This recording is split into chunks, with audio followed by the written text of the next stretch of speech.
Emergency crews responded to a house fire in Great Falls early this morning. The fire was reported at about 1:45 at 321 First Avenue Southwest. Great Falls Fire Rescue found all of the occupants and their pets to be out of the house, and the fire on the exterior of the house extending into both the first and second floors of the dwelling.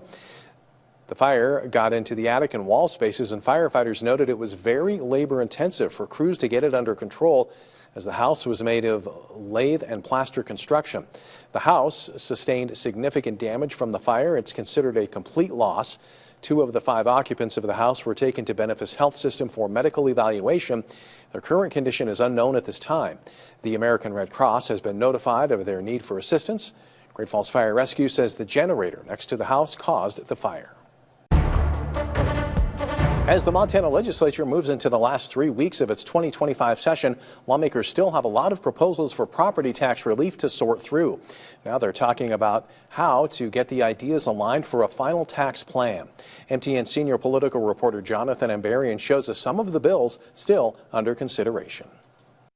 For some of the big pieces remaining in the legislature's property tax puzzle, the next big step will be going through the Senate Taxation Committee. On Monday, the committee held a hearing on 5 bills, including HB 528, which would significantly lower tax rates on residential, commercial, and agricultural property. Opponents included utilities and energy companies, who said it would shift the tax burden to them. But Representative Ed Byrne, who sponsored the bill, said the state could use other revenue to make up the difference. Once I leave here, the bill is yours. You can amend it any way you want. Once again, it's what can we afford as a legislature to backfill.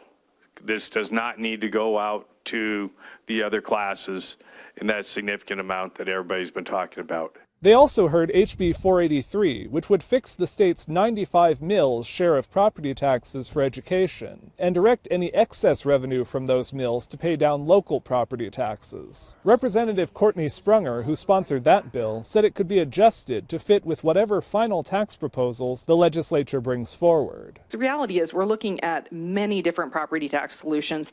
All of you know that. So the reality is this bill has to be able to be responsive. Beyond what they heard Monday, the Senate Taxation Committee is also holding HB 231, Governor Greg Gianforte's preferred homestead property tax bill. They had initially voted to table it, but revived it last week. The committee also heard testimony Monday on bills like a child tax credit and exempting more Social Security payments from income tax. Each comes with a price tag, and those testifying noted lawmakers might soon be making decisions about which ones the state can afford. Again, you are the tax policy committee. I hate to see when the policy committee sends all the decisions down to finance and claims to be made. Senator Greg Hertz, who chairs the taxation committee, told me they could begin voting on some of the key tax bills as soon as Tuesday if proposed amendments get completed in time. In Helena, Jonathan Ambarian, MTN News.